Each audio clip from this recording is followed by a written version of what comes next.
Hello everyone, welcome to Disha Academy. റെയിൽവേയുടെ തന്നെ first എക്സാമിനേഷനായ RRB ALP 2025 ആപ്ലിക്കേഷൻ ലൈവ് ആയ കാര്യം നിങ്ങൾക്ക് എല്ലാവർക്കും അറിയുന്നതാണ്. ഈ പറയുന്ന ഏപ്രിൽ 12 മുതൽ 11 മെയ് വരെയാണ് നിങ്ങൾക്ക് ഈ ഒരു ടൈം ഉള്ളത്. അപ്പോൾ ഇന്ന് മുതൽ 11 മെയ് വരെ നിങ്ങൾക്ക് എന്ത് ചെയ്യാം, ആപ്ലിക്കേഷൻ ലൈവ് ആണ്. നിങ്ങൾക്ക് അപ്ലൈ ചെയ്യാനുള്ളവർക്ക് അപ്ലൈ ചെയ്യാനുള്ള അവസരങ്ങളാണ് നിങ്ങളുടെ മുന്നിലുള്ളത്.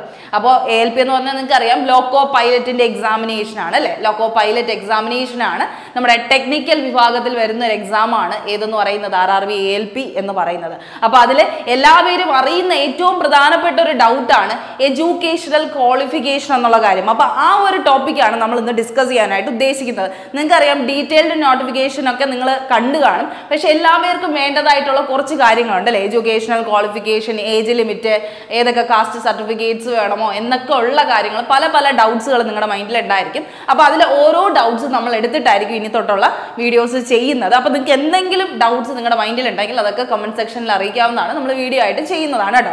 അപ്പോൾ അങ്ങനെ ഓരോ ടോപ്പിക് ബേസ് ചെയ്ത് നിങ്ങൾക്ക് വേണ്ടതായിട്ടുള്ള കാര്യങ്ങളെല്ലാം നമ്മൾ എന്ത് ചെയ്യും, പറഞ്ഞ് മനസ്സിലാക്കും. അപ്പോൾ ഇതെല്ലാം മനസ്സിലാക്കി കഴിഞ്ഞിട്ട് മാത്രം നിങ്ങൾ എന്ത് ചെയ്യുക, അപ്ലൈ ചെയ്യാനായിട്ട് നോക്കുക കേട്ടോ. അപ്പോൾ നിങ്ങൾ അപ്ലൈ ചെയ്യുമ്പോൾ നിങ്ങൾക്ക് മനസ്സിലാവും നിങ്ങളുടെ കാര്യങ്ങളും ഈ കാര്യങ്ങളൊക്കെ വെച്ച് നിങ്ങൾക്ക് എന്ത് ചെയ്യാൻ പറ്റും, കൃത്യമായി തന്നെ അപ്ലൈ ചെയ്ത് പോകാനായിട്ട് പറ്റും. അപ്പോൾ എല്ലാവരുടെയും പ്രധാനപ്പെട്ട ഏറ്റവും ഫസ്റ്റ് നിൽക്കുന്ന ഒരു ഡൗട്ടാണ് RRB ALP ആർക്കൊക്കെ അപ്ലൈ ചെയ്യാം, ഏത് എഡ്യൂക്കേഷണൽ ക്വാളിഫിക്കേഷൻ ഉള്ളവരാണ് RRB ALPക്ക് വേണ്ടിയായിട്ട് അപ്ലൈ ചെയ്യേണ്ടത് എന്നുള്ളൊരു കാര്യമാണ്. ഏറ്റവും ബേസിക്കലി പറയേണ്ടത് എന്താണ്, ഈ പറയുന്ന എക്സാമിനേഷൻ എന്താണ്, ടെക്നിക്കൽ എക്സാമിനേഷൻ ആണ് അല്ലെ. ടെക്നിക്കൽ എക്സാമിനേഷൻ ആണ്. നോർമൽ ആൾക്കാർക്ക് അപ്ലൈ ചെയ്യാൻ പറ്റുന്നതല്ല, ടെക്നിക്കൽ ബാക്ക്ഗ്രൗണ്ട് ഉള്ളവർക്ക് മാത്രം അപ്ലൈ ചെയ്യാൻ പറ്റുന്ന ഒരു എക്സാമിനേഷനാണ് RRB ALP അല്ലെങ്കിൽ ലോക്കോ പൈലറ്റ് എന്ന് പറയുന്നത്. അതിൻ്റെ നമ്മുടെ നോട്ടിഫിക്കേഷൻ വന്നപ്പോൾ അതിൻ്റെ ഡീറ്റെയിൽഡ് നോട്ടിഫിക്കേഷൻ അനക്സർ 1 അല്ലെങ്കിൽ A നിങ്ങൾക്ക് എന്തുണ്ട്, പോസ്റ്റ് വൈസ് പാരാമീറ്റേഴ്സിൻ്റെ കാര്യങ്ങളെല്ലാം പറയുന്നുണ്ട്. അതിൽ എടുത്ത് മിനിമം എഡ്യൂക്കേഷണൽ ക്വാളിഫിക്കേഷൻ പറയുന്നുണ്ട്. അത് നമുക്ക് കുറച്ച് ഡീറ്റെയിൽ ആയിട്ട് തന്നെ നോക്കാറുണ്ട്. അപ്പോൾ ഇതിൽ ജസ്റ്റ് ഒന്ന് പറയുന്നതെന്ന് പറഞ്ഞു കഴിഞ്ഞാൽ, നെയിം ഓഫ് ദ പോസ്റ്റ് എന്ന് പറഞ്ഞാൽ അസിസ്റ്റന്റ് ലോക്കോ പൈലറ്റ് ആണ്. നിങ്ങൾക്കറിയാം, നമ്മുടെ ട്രെയിനിൻ്റെ മാനേജ്മെന്റും കാര്യങ്ങൾ നോക്കുന്ന ആളാണ്, ട്രെയിൻ ഓടിക്കുന്ന ആളാണ് ആരെന്ന് പറയുന്നത്, അസിസ്റ്റന്റ് ലോക്കോ പൈലറ്റ് എന്ന് പറയുന്നത്. നിങ്ങൾക്ക് എല്ലാവർക്കും അറിയുന്ന പോലെ തന്നെ അസിസ്റ്റന്റ് ലോക്കോ പൈലറ്റ് എന്ന് പറഞ്ഞൊരു പോസ്റ്റിംഗ് ആണ് നമുക്ക് ബേസിക്കലി വരുന്നത്. അത് കഴിഞ്ഞിട്ടാണ് സീനിയർ ലോക്കോ പൈലറ്റ്, അവിടെ ഡിപ്പാർട്ട്മെന്റൽ വഴിയാണ് നമുക്ക് കിട്ടുന്നത്. ഡയറക്റ്റ് വരുന്നത് അസിസ്റ്റന്റ് ലോക്കോ പൈലറ്റ് എന്ന് പറയുന്ന എക്സാമിനേഷൻ ആണ്. ഇതെന്താണ്, 7th PAC സ്കെയിലാണ് വരുന്നത്. പേയ്മെന്റ് സ്കെയിൽ വരുന്നത് 19,000 ആണ് ഇവിടെ കൊടുത്തിരിക്കുന്നത് ബേസിക് പേ എങ്കിൽ പോലും നമുക്ക് എന്താണ്, ബേസിക് പേ ആണോ കിട്ടുന്ന കയ്യിലല്ല, ഏകദേശം 50,000 അടുപ്പിച്ച് വരുന്ന സാലറി പാക്കേജ് ആണ് ഇതിനകത്ത് വരുന്നത്. മെഡിക്കൽ സ്റ്റാൻഡേർഡ് A1 ആണ്. ഇതും നമ്മൾ എന്ത് ചെയ്യും, ഓരോ കാര്യങ്ങൾ സാലറി, മെഡിക്കൽ സ്റ്റാൻഡേർഡ് ഇതെല്ലാം സെപ്പറേറ്റ് വീഡിയോസ് ആയിട്ട് തന്നെ നിങ്ങളുടെ മുന്നിലേക്ക് എത്തിക്കുന്നതാണ് കേട്ടോ. അപ്പോൾ ഇത് ഏറ്റവും കൂടുതൽ കാര്യം മനസ്സിലാക്കേണ്ട, ഇവിടെ കോമ്പറ്റീഷൻ ഒന്നും നിങ്ങൾക്ക് ഉണ്ടാവില്ല. കാരണം എന്താണ്, PWD കാൻഡിഡേറ്റ്സിനൊന്നും വാക്കൻസി കൊടുത്തിട്ടില്ല. കാരണം നിങ്ങൾക്ക് അറിയാം, അത്രയും മെഡിക്കലി പെർഫെക്റ്റ് ആയിട്ടുള്ളവർക്ക് മാത്രം അപ്ലൈ ചെയ്യാൻ പറ്റുന്ന ഒരു എക്സാമിനേഷനാണ് അസിസ്റ്റന്റ് ലോക്കോ പൈലറ്റ് എന്ന് പറഞ്ഞാൽ. സേഫ്റ്റി കൺട്രോൾ സിറ്റുവേഷൻ ആയതുകൊണ്ട് അത്രയും സീരിയസ് ആയിട്ടുള്ള ആൾക്കാരെ മാത്രമാണ് അവർ എന്ത് ചെയ്തിരിക്കുന്നത്, ഈ ഒരു എക്സാമിലേക്ക് ക്ഷണിച്ചിട്ടുള്ളത് കേട്ടോ. അപ്പോൾ അത്രയും കണ്ടീഷൻസ് അവർ സാറ്റിസ്ഫൈ ചെയ്താൽ മാത്രമേ നമ്മൾ ഇതിലേക്ക് ക്ഷണിക്കത്തുള്ളൂ, നമ്മൾ എന്താവത്തുള്ളൂ, ആപ്ലിക്കബിൾ ആവൂ എന്നുള്ളൊരു കാര്യം മനസ്സിലാക്കുക. ഇതിൽ മിനിമം എഡ്യൂക്കേഷണൽ ക്വാളിഫിക്കേഷൻ്റെ ഡീറ്റെയിൽസ് ഇവിടെ തന്നെ കൊടുത്തിട്ടുണ്ട് കേട്ടോ. അത് കുറച്ചും കൂടെ ഡീറ്റെയിൽ ആയിട്ട് നമുക്ക് നോക്കാം എന്താണെന്ന്. ഓക്കെ, അപ്പോൾ ആർക്കൊക്കെ അപ്ലൈ ചെയ്യാൻ പറ്റില്ല, ആരൊക്കെയാണ് നോട്ട് എലിജിബിൾ, ആരൊക്കെയാണ് എലിജിബിൾ എന്നുള്ള ഒരു പോയിന്റ് ആദ്യം തന്നെ മനസ്സിലാക്കുക. എന്നിട്ട് നമുക്ക് ഡീറ്റെയിൽ ആയിട്ട് ആരൊക്കെയാണെന്നുള്ളൊരു കാര്യം പറയാം, ഏതൊക്കെയാണ് സ്ട്രീമുകളും കാര്യങ്ങളൊക്കെ നമുക്ക് പറയാം. ഓക്കെ, ഫസ്റ്റ് എഡ്യൂക്കേഷണൽ ക്വാളിഫിക്കേഷനിൽ എന്താണ്, ഓൺലി 10th നോട്ട് എലിജിബിൾ. അതായത് 10ാം ക്ലാസ് മാത്രം പാസ്സായെന്ന് വിചാരിച്ച് നിങ്ങൾ എലിജിബിൾ ആണോ? എലിജിബിൾ അല്ല. അപ്പോൾ അങ്ങനത്തെ ക്വസ്റ്റ്യൻസ് ചോദിച്ചാൽ നിങ്ങൾ മനസ്സിലാക്കുക, 10ാം ക്ലാസ് മാത്രമാണെങ്കിൽ നിങ്ങൾ എന്താണ്, എലിജിബിൾ അല്ല. 10ാം ക്ലാസ് പ്ലസ് കുറച്ച് കാര്യങ്ങൾ നിങ്ങൾ എന്ത് ചെയ്യണം, ചെയ്തിരിക്കണം, എങ്കിൽ മാത്രമേ നിങ്ങൾ ഇതിൽ എലിജിബിൾ ആവൂ. അതുപോലെ 12ാം ക്ലാസ് മാത്രം ഉണ്ട്, +2 മാത്രം കംപ്ലീറ്റ് ചെയ്തു എന്ന് വിചാരിച്ചിട്ടും നിങ്ങൾ എന്തല്ല, ആപ്ലിക്കബിൾ അല്ല, നോട്ട് എലിജിബിൾ ആണ് കേട്ടോ. അത് ശ്രദ്ധിക്കുക, നോട്ട് എലിജിബിൾ ആണ്. അത് കഴിഞ്ഞ് PCM, അതായത് +2 ഫിസിക്സ്, എന്താണ് കെമിസ്ട്രി, മാത്സ് എന്ന് പറഞ്ഞ ഒരു ഫീൽഡാണ് പഠിച്ചത്. അതായത് സയൻസ് ബാക്ക്ഗ്രൗണ്ട് ആണെങ്കിലും നിങ്ങൾക്ക് എന്ത് ചെയ്യാൻ പറ്റില്ല, അപ്ലൈ ചെയ്യാൻ പറ്റത്തില്ല കേട്ടോ, എലിജിബിൾ അല്ല. PCM background, physics, chemistry, maths ആണ് നിങ്ങൾ പഠിച്ചെങ്കിൽ പോലും, സയൻസ് ബാക്ക്ഗ്രൗണ്ട് ആണെങ്കിൽ പോലും നിങ്ങൾ +2 മാത്രമേ നിങ്ങളുടെ ക്വാളിഫിക്കേഷൻ ഉള്ളൂ എന്നുണ്ടെങ്കിൽ നിങ്ങൾക്ക് അപ്ലൈ ചെയ്യാൻ പറ്റത്തില്ല കേട്ടോ. ഇനി അടുത്ത് ഡിഗ്രി നോട്ട് എലിജിബിൾ. എന്താണ് എലിജിബിൾ അല്ലാത്തത്? ഡിഗ്രി എലിജിബിൾ അല്ല. അപ്പൊ അത് ഇനി മനസ്സിലാക്കിക്കൊള്ളാം, ഡിഗ്രി എന്തല്ല, എലിജിബിൾ അല്ല എന്ന് തന്നെ മനസ്സിലാക്കിക്കൊള്ളാം കേട്ടോ. ഡിഗ്രി പ്രത്യേകിച്ച് എടുത്ത് പറയുന്നുണ്ട് എലിജിബിൾ അല്ല എന്നുള്ളൊരു കാര്യം. ഇനി എന്തൊക്കെയാണ് എലിജിബിൾ എന്ന് നോക്കാം. അതായത് ഡിഗ്രി എന്ന് പറയുമ്പോൾ നിങ്ങൾക്ക് അറിയാം, നമ്മുടെ BSc ഡിഗ്രി ഉണ്ട്, MSc ഡിഗ്രി എന്ന് പറഞ്ഞു കഴിഞ്ഞാൽ ബാച്ചിലേഴ്സ്, മാസ്റ്റേഴ്സ് ഇതൊന്നും ചെയ്തവർക്കൊന്നും അപ്ലൈ ചെയ്യാം. കാരണം ഇതെന്താണ്, ഡിഗ്രി എന്ന് പറയുന്നത് നോൺ ടെക്നിക്കൽ അല്ലേ. അപ്പം നമ്മൾ എന്ത് ചെയ്യണം, ടെക്നിക്കൽ സബ്ജക്ട് പഠിച്ചവരാണെങ്കിൽ നമുക്ക് എന്ത് ചെയ്യാൻ പറ്റും, അപ്ലൈ ചെയ്യാനായിട്ട് പറ്റും. അതാണ് ഇവിടെ പറയുന്നത്. അപ്പൊ ആർക്കൊക്കെ ഇനി എന്ത് ചെയ്യാം, ഇത് അപ്ലൈ ചെയ്യാൻ പറ്റാത്തവരുടെ ലിസ്റ്റാണ് ഇതാ കൊടുത്തിരിക്കുന്നത്. ഇനി ആർക്കൊക്കെ അപ്ലൈ ചെയ്യാൻ പറ്റുമെന്നുള്ളൊരു കാര്യം നോക്കിയേ. 10ാം ക്ലാസ് ആണ് മിനിമം കാര്യം പറയുന്നത്. മെട്രിക്കുലേഷൻ 10ാം ക്ലാസ്, SSLC ആണ് ബേസ് ആയിട്ട് പറയുന്നത്. SSLC പ്ലസ് എന്തോ ആപ്ലിക്കബിൾ ആണ് ITI ഏതെങ്കിലും ഒരു സബ്ജക്ട്, ഈ ഇവർ പറയുന്ന സ്ട്രീമുകളുണ്ട്, ആ സ്ട്രീമുകളിൽ ഏതിലെങ്കിലും ഒന്നിലാണ് നിങ്ങൾ ട്രേഡ് ചെയ്തിട്ടുള്ളതെങ്കിൽ നിങ്ങൾക്ക് ഉറപ്പായിട്ടും എന്ത് ചെയ്യാം, അപ്ലൈ ചെയ്യാനായിട്ട് പറ്റും. 10th പ്ലസ് ITI എലിജിബിൾ ആണെന്നുള്ളൊരു കണ്ടീഷൻ അവരെടുത്ത് പറയുന്നുണ്ട് കേട്ടോ. 10th പ്ലസ് ITIക്ക് അപ്ലൈ ചെയ്യാം, പക്ഷെ എന്ത് ചെയ്യാൻ പറ്റില്ല, +2കാർക്ക് അപ്ലൈ ചെയ്യാൻ പറ്റില്ല. അതവിടെ ശ്രദ്ധിക്കുക. ITIക്കാർക്ക് എന്ത് ചെയ്യാൻ പറ്റും, അപ്ലൈ ചെയ്യാൻ പറ്റും. അതാണ് ഇതിന്റെ ഏറ്റവും വലിയ നേട്ടം എന്ന് പറയുന്നത്. ALP എക്സാമിനേഷൻ ടെക്നിക്കൽക്കാർക്കുള്ളതാണ്, ITI ഡിപ്ലോമ എഞ്ചിനീയറിംഗ് പഠിച്ചവർക്കുള്ളതാണെന്ന് മനസ്സിലാക്കിക്കൊള്ളുക. അതിലടുത്ത് എന്താണ്, 10th പ്ലസ് CCAA എലിജിബിൾ ആണ്. CCA എന്താണ്, അപ്രന്റീഷിപ്പ് സർട്ടിഫിക്കറ്റ് കിട്ടിയ അല്ലെ, കോഴ്സ് കംപ്ലീറ്റഡ് ആക്ട് അപ്രന്റീഷിപ്പ് ആണ് CCAA എന്ന് പറയുന്നത് കേട്ടോ. അപ്രന്റീഷിപ്പ് ചെയ്തവരാണെങ്കിൽ ഈ പറയുന്ന ട്രേഡുകളിലോ എന്തിലെങ്കിലും അപ്രന്റീഷിപ്പ് ചെയ്തവരാണെങ്കിൽ നിങ്ങൾക്ക് എന്ത് ചെയ്യാം, അപ്ലൈ ചെയ്യാനായിട്ട് പറ്റും. അടുത്ത കണ്ടീഷൻ എന്താണ്, 10ാം ക്ലാസ് പ്ലസ്, എല്ലാത്തിലും പ്ലസ് ആണ് കേട്ടോ. 10ാം class plus 3 year diploma eligible ആണ്. ഓക്കെ, 3 ഇയർ ഡിപ്ലോമ എന്തിലാണ്, എഞ്ചിനീയറിംഗ് സബ്ജക്റ്റിലായിരിക്കണം. 3 ഇയർ ഡിപ്ലോമ എഞ്ചിനീയറിംഗ് സബ്ജക്റ്റിലായിരിക്കണം എന്നുള്ളൊരു കാര്യം. മെക്കാനിക്കൽ, ഇലക്ട്രിക്കൽ, ഇലക്ട്രോണിക്സ് ആ സ്ട്രീം ഞാൻ പറഞ്ഞുതരാം. എന്തായാലും നിങ്ങൾ മനസ്സിലാക്കുക, 3 വർഷത്തിന്റെ ഡിപ്ലോമ പഠിച്ചെന്ന് പറഞ്ഞ് സാധാ ഡിപ്ലോമ പാടില്ല. ഡിപ്ലോമ എന്തിൽ തന്നെ ആയിരിക്കണം, എഞ്ചിനീയറിംഗ് സ്ട്രീംസിലായിരിക്കണം എന്നുള്ളൊരു കാര്യം ആലോചിക്കുക. അതായത് ആ സ്ട്രീമുകൾ ഞാൻ എടുത്ത് പറഞ്ഞുതരാം. ഇനി അടുത്ത് 10th പ്ലസ് BTech അല്ലെങ്കിൽ എഞ്ചിനീയറിംഗ് അവൈലബിൾ ആണ്. ഓക്കെ, എലിജിബിൾ ആണ് അവരെന്ന് പറഞ്ഞു കഴിഞ്ഞാൽ 10ാം ക്ലാസ് കഴിഞ്ഞ് +2 കഴിഞ്ഞ് നിങ്ങൾ എന്തും കൂടെ ചെയ്യണം, BTechഉം അതല്ലെങ്കിൽ എന്താണ് എഞ്ചിനീയറിംഗ്, BTech അല്ലെങ്കിൽ എഞ്ചിനീയറിംഗ്. ഓക്കെ, അപ്പൊ BTech അല്ലെങ്കിൽ എഞ്ചിനീയറിംഗ് ഉള്ളവർക്ക് അപ്ലൈ ചെയ്യാം, 3 ഇയർ ഡിപ്ലോമ ചെയ്തവർക്ക് അപ്ലൈ ചെയ്യാം, CCA അപ്രന്റീഷിപ്പ് കഴിഞ്ഞവർക്ക് അപ്ലൈ ചെയ്യാം, ITI കഴിഞ്ഞവർക്ക് അപ്ലൈ ചെയ്യാം. അപ്പൊ ഡിഗ്രി എന്താണ്, നോട്ട് എലിജിബിൾ ആണെന്ന് മനസ്സിലാക്കിക്കോളാം. അതവിടെ നിൽക്കട്ടെ. ഇനി എഞ്ചിനീയറിംഗ് എന്ന് നമ്മൾ പറഞ്ഞു, എഞ്ചിനീയറിംഗ് ഫീൽഡിലുള്ളവർക്ക് അപ്ലൈ ചെയ്യാം. പക്ഷേ അതിലും കുറച്ച് കണ്ടീഷൻസ് ഉണ്ട്. എല്ലാവർക്കും അപ്ലൈ ചെയ്യാൻ പറ്റുമോ, എല്ലാവർക്കും അപ്ലൈ ചെയ്യണം എന്ന് പറഞ്ഞിട്ടില്ല. കുറച്ച് സ്ട്രീമുകാരെ മാത്രമേ അവരെടുത്ത് പറഞ്ഞിട്ടുള്ളൂ. അപ്പോൾ ആ സ്ട്രീമുകാരാണെന്ന് നിങ്ങൾ അറിയണം. ആ സ്ട്രീം വെച്ച് വേണം നിങ്ങൾ എന്ത് ചെയ്യാൻ, അപ്ലൈ ചെയ്യാനായിട്ട് കേട്ടോ. ഓക്കെ, ആ സ്ട്രീമുകാർ ആരൊക്കെയാണെന്ന് നമുക്ക് ജസ്റ്റ് ഒന്ന് നോക്കാം. ഫസ്റ്റ് എന്ത് ചെയ്യണം, അതവിടെ പറഞ്ഞിട്ടുണ്ട്, മെട്രിക്കുലേഷൻ അല്ലെങ്കിൽ SSLC plus 3 years diploma in. 3 years diploma എന്തിലാണ് ഞാൻ പറഞ്ഞു, ഡിപ്ലോമ ഉള്ളവർക്ക് അപ്ലൈ ചെയ്യാം, 3 ഇയേഴ്സ് ഡിപ്ലോമ ഉള്ളവർക്ക് അപ്ലൈ ചെയ്യാം, അല്ലെങ്കിൽ BTech കംപ്ലീറ്റ് ചെയ്തോ അല്ലെങ്കിൽ എഞ്ചിനീയറിംഗ് കംപ്ലീറ്റ് ചെയ്തവർക്ക് അപ്ലൈ ചെയ്യാം. അപ്പോൾ അത് ഏതൊക്കെ സബ്ജക്റ്റിൽ എന്ന് എടുത്ത് പറഞ്ഞിട്ടുണ്ട്, ഏതൊക്കെയാണെന്ന് നമുക്ക് നോക്കാം. 1 മെക്കാനിക്കൽ, എന്താണ് മെക്കാനിക്കൽ. 2 എന്താണ് ഇലക്ട്രിക്കൽ.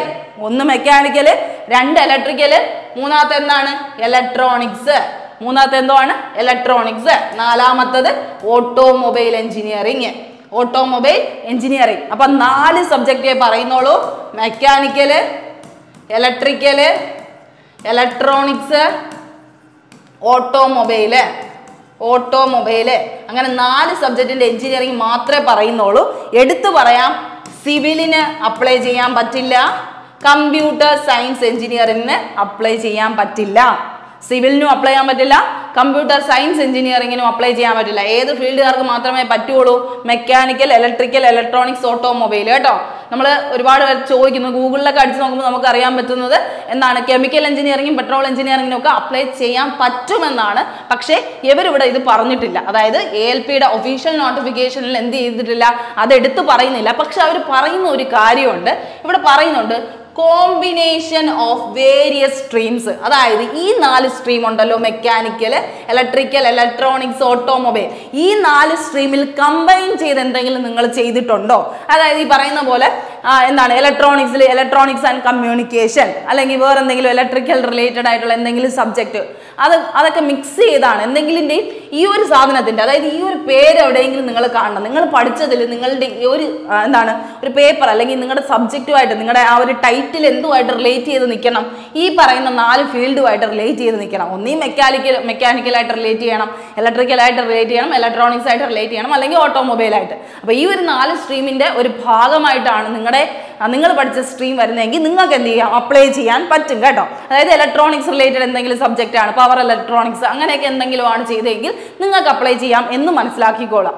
ഓക്കെ, ആ ഒരു സാധനമാണ് അവരിപ്പോൾ എടുത്തു പറഞ്ഞിരിക്കുന്നത്. Combination of various streams of the engineering disciplines from A recognised institution of ITI. ഇത് തന്നെയാണ് ITIക്ക് പറയുന്നത്. ഈ ഏതെങ്കിലും ഒരു സബ്ജക്ട്സുകളിലൊക്കെ ITI അല്ലെങ്കിൽ ഈ പറയുന്ന പോലെ എഞ്ചിനീയറിംഗ് ചെയ്തവരാണെങ്കിൽ അപ്ലൈ ചെയ്യാൻ പറ്റും. ഇവിടെ പറഞ്ഞിട്ടുണ്ട്. ഇതെന്താണ്? ഡിപ്ലോമയുടെ കാര്യമാണ് പറഞ്ഞത്. ഇവിടെ എന്താണ് പറയുന്നത്? Degree in the engineering, BTech ചെയ്തവരുടെ കാര്യമാണ് പറയുന്നത്. Degree in the engineering disciplines as above will also be accepted. അവർ എന്ത് ചെയ്യും? അക്സെപ്റ്റഡ് ആവും. പക്ഷേ സബ്ജക്റ്റുകളാണ് ഞാൻ പറഞ്ഞത്, സ്ട്രീമുകളാണ് ഞാൻ പറഞ്ഞത്. Mechanical, electrical, electronics, automobile. ഇതിന്റെ കമ്പൈൻഡ് ഏതെങ്കിലും സബ്ജക്റ്റ് നിങ്ങൾ ചെയ്തിട്ടുണ്ടോ നിങ്ങൾക്ക് അപ്ലൈ ചെയ്യാം. ഓക്കെ, ഇനി അടുത്ത് തീരെയും ഡൗട്ട് ആണ് നിങ്ങൾക്കെങ്കിൽ നിങ്ങൾ എന്ത് ചെയ്യുക? നിങ്ങൾ അപ്ലൈ ചെയ്ത് നോക്കുക. അപ്ലൈ ചെയ്ത് നോക്കുമ്പോൾ നിങ്ങളുടെ സ്ട്രീം പറ്റുമോ ഇല്ലയോ എന്ന് നിങ്ങൾക്ക് അറിയാൻ പറ്റും. പക്ഷെ നമുക്ക് വന്നിരിക്കുന്ന കണ്ടീഷൻ അനുസരിച്ച് ഇത്ര പേർക്കാണ് അപ്ലൈ ചെയ്യാൻ പറ്റുന്നത് കേട്ടോ. ഇനി അടുത്ത ITIയുടെ ട്രേഡ്സുകൾ ഇവിടെ എടുത്ത് പറഞ്ഞിട്ടുണ്ട് അവർ. ഓക്കെ, ITIയുടെ ട്രേഡ്സ് എടുത്ത് തന്നെ പറഞ്ഞിട്ടുണ്ട്. മെട്രിക്കുലേഷൻ SSLC പ്ലസ് എന്താണ്? ITI from. ITI എവിടെ നിന്ന് കിട്ടിയെന്നാണ് പറയുന്നത്? NCVT or SCVT. ഇത് നാഷണൽ സർട്ടിഫിക്കറ്റ് അല്ലെങ്കിൽ സ്റ്റേറ്റ് സർട്ടിഫിക്കറ്റ് ഉള്ളവർക്കായാലും അപ്ലൈ ചെയ്യാം. നാഷണൽ തന്നെ വേണമെന്നില്ല, നാഷണൽ ഓർ സ്റ്റേറ്റ് എന്നാണ് ചോദിക്കുന്നത്. State council vocational training certificate ആണ് ചോദിക്കുന്നത്. അപ്പോൾ SSLC പ്ലസ് ITI എവിടെ നിന്ന് ചെയ്താൽ മതി? NCVT അല്ലെങ്കിൽ SCVT ആണ്. ട്രേഡ്സ് ഏതൊക്കെയാണെന്ന് ഞാൻ പറഞ്ഞുതരാം. ട്രേഡ്സ് ഏതൊക്കെയാണെന്നൊന്ന് നോക്കിയേ. Fitter, electrician, instrument mechanic. അതായത് ശരിക്കും പറഞ്ഞു കഴിഞ്ഞാൽ നമ്മൾ നേരത്തെ എഞ്ചിനീയറിംഗിന് പറഞ്ഞില്ലേ, ആ സ്ട്രീമുമായിട്ട് റിലേറ്റ് ചെയ്തിട്ടുള്ള ഏത് സബ്ജക്ട് ട്രേഡ് പഠിച്ചാലും നിങ്ങൾക്ക് അപ്ലൈ ചെയ്യാം. Fitter, electrician, instrument mechanic, millwright, maintenance mechanic. മെക്കാനിക്കിന് പലതും വരുന്നുണ്ട് കേട്ടോ. Mechanic radio and TV, electronics mechanic motor vehicle, wireman, tractor mechanic, അതുപോലെ അമച്വർ അവൻ്റെ കോയിൽ വൈൻഡർ എന്നുള്ളത്, പിന്നെ mechanic diesel, heat engine, turner, machinist, refrigerator and air condition mechanic. അതായത് മെക്കാനിക്കിൻ്റെ എല്ലാ സ്ട്രീമും ഉണ്ട്. ഓക്കെ, മെക്കാനിക്കിൻ്റെ എല്ലാ സ്ട്രീമും ഉണ്ട്. ആർമച്വർ ആൻഡ് കോയിൽ വൈൻഡർ ആണ് കേട്ടോ ഇവിടെ ആർമച്വർ. ഓക്കെ, അപ്പോൾ അതൊന്ന് ശ്രദ്ധിക്കുക. അപ്പോൾ ഇതിലെല്ലാത്തിലും നിങ്ങൾ ട്രേഡ് ചെയ്യും. ഇതിലേതിലെങ്കിലും ഒന്നിൽ ട്രേഡ് ചെയ്തിട്ടുണ്ടെങ്കിൽ നിങ്ങൾക്ക് എന്ത് ചെയ്യാം? അപ്ലൈ ചെയ്യാനായിട്ട് പറ്റും. ഓക്കെ, അതൊന്ന് ശ്രദ്ധിച്ചോളാം. ഏതാണോ നിങ്ങളുടെ ട്രേഡ്, ഇതുമായിട്ട് റിലേറ്റഡ് ആണോ നിങ്ങളുടെ ട്രേഡ്, നിങ്ങൾക്ക് അപ്ലൈ ചെയ്യാം എന്ന് മനസ്സിലാക്കണം കേട്ടോ. അതാണ് നിങ്ങൾ ശ്രദ്ധിക്കേണ്ടത്. അതിൻ്റെ ഒപ്പം നമ്മൾ പറഞ്ഞില്ലേ, നമ്മുടെ course completed act apprenticeship, CCA എന്ന് പറയുന്ന സാധനം, കോഴ്സ് കംപ്ലീറ്റഡ് അപ്രന്റീസ്ഷിപ്പ്, ഈ എബോവ് മെൻഷൻഡ് ആയിട്ടുള്ള ട്രേഡ്സിൽ ചെയ്തവർക്കാണ് ചാൻസ് എന്നാണ് പറയുന്നത്. നമ്മൾ പറഞ്ഞു CCAക്കാർക്ക് ചാൻസ് ഉണ്ടെന്ന് പറഞ്ഞല്ലോ. പക്ഷെ ആ അപ്രന്റീസ്ഷിപ്പ് അവർ ഏതിൽ ചെയ്യണം? ഏതെങ്കിലും ഒരു ട്രേഡിൽ ചെയ്തിട്ട് കാര്യമല്ല. ഈ തന്നിരിക്കുന്ന ട്രേഡ് റിലേറ്റഡ് ആയിട്ട് ചെയ്തിട്ടുണ്ടെങ്കിൽ അവർക്ക് അപ്ലൈ ചെയ്യാം എന്നാണ് എടുത്ത് പറഞ്ഞിട്ടുള്ളത് കേട്ടോ. ഇത്രയാണ് അവർ തന്നിരിക്കുന്ന ഡീറ്റെയിൽസ്. അവർ പറഞ്ഞു തന്നിരിക്കുന്ന ഡീറ്റെയിൽസ് ആണ് നമുക്ക് ഇത്രയും എന്ന് പറയുന്നത്. ITI ട്രേഡ്സിൻ്റെയും CCAയുടെയും അതുപോലെ എഞ്ചിനീയറിംഗിൻ്റെ സ്ട്രീംസും പറഞ്ഞു തന്നിരിക്കുന്നത് ഈ ഒരു കണക്കിനാണ്.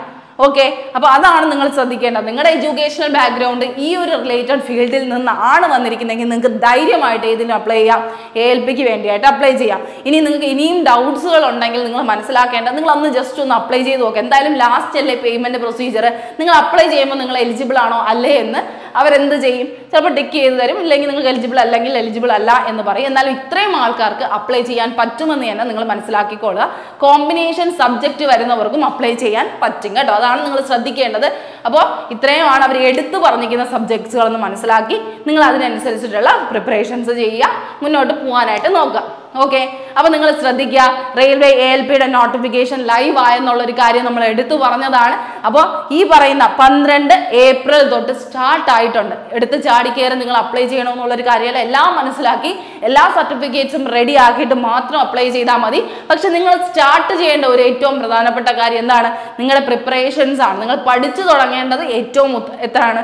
പെട്ടെന്ന് തന്നെ പഠിച്ചു തുടങ്ങണമെന്നുള്ളതാണ്. അപ്പോൾ എത്രയും പെട്ടെന്ന് പഠിച്ചു തുടങ്ങണമെങ്കിൽ നിങ്ങളൊരു ഏതെങ്കിലും ഓഫ്ലൈൻ ബ്രാഞ്ചസിലോ അല്ലെങ്കിൽ ഓൺലൈൻ ബ്രാഞ്ചസിലോ ഒക്കെ ജോയിൻ ചെയ്ത് പഠിക്കേണ്ട ആവശ്യങ്ങളുണ്ട്. അപ്പൊ റെയിൽവേയുടെ ALP അല്ലെങ്കിൽ ടെക്നീഷ്യന്റെ റെയിൽവേയുടെ ലോക്കോ പൈലറ്റ് ആകാമെന്ന് പറയുന്ന ലൈവ് ബാച്ച് സ്റ്റാർട്ട് ചെയ്യുന്നത് ഏപ്രിൽ 23-നാണ് ദിശ അക്കാഡമിയിൽ. ഓക്കെ, അപ്പൊ ദിശ അക്കാഡമി 23-ന് ലൈവ് ക്ലാസ് ലോഞ്ച് ചെയ്യുന്നുണ്ട് നമ്മുടെ ALPക്ക് വേണ്ടിയായിട്ട്. അപ്പം നിങ്ങൾ ആഗ്രഹമുണ്ട് ഇപ്പോഴേ പഠിച്ചു തുടങ്ങണം, പഠിച്ച് നല്ലൊരു നിലയിലെത്തി ALP എങ്ങനെയെങ്കിലും നേടിയെടുക്കണം എന്ന് ആഗ്രഹിക്കുന്നുണ്ടെങ്കിൽ നിങ്ങൾക്ക് എന്ത് ചെയ്യാം, ഈ പറയുന്ന നമ്പറിൽ കോൺടാക്ട് ചെയ്യാവുന്നതാണ്. വിളിച്ച് നിങ്ങൾക്ക് എന്ത് ചെയ്യാം, റെയിൽവേയുടെ ഈ പറയുന്ന ബാച്ചിലേക്ക് ജോയിൻ ചെയ്യാവുന്നതാണ്. മാത്രമല്ല ഈ പറയുന്ന വിഷു വരുന്നത് കൊണ്ട് തന്നെ 14 തൊട്ട് 21 വരെ നിങ്ങൾക്ക് വിഷു ഓഫർ എന്നുള്ള രീതിയിൽ ഈ കോഴ്സസ് നമ്മൾ എന്ത് ചെയ്യുന്നതായിരിക്കും, സെയിൽ ചെയ്യുന്നതായിരിക്കും. അപ്പം നിങ്ങൾ എന്ത് ചെയ്യുക, ഒന്ന് വിളിച്ച് ചോദിക്കുക ഓഫറിൻ്റെ കാര്യങ്ങളും എങ്ങനെയാണ് ഇതിലേക്ക് ജോയിൻ ചെയ്യുന്നതെന്നുള്ള കാര്യങ്ങളൊക്കെ മനസ്സിലാക്കി നിങ്ങൾ എത്രയും പെട്ടെന്ന് തന്നെ ഇങ്ങനെയുള്ള ഒരു കോഴ്സിലേക്ക് ജോയിൻ ചെയ്ത് പഠിക്കുന്നതായിരിക്കും ഏറ്റവും നല്ലതെന്ന് പറയുന്നത്. അപ്പോൾ ആ കാര്യങ്ങൾ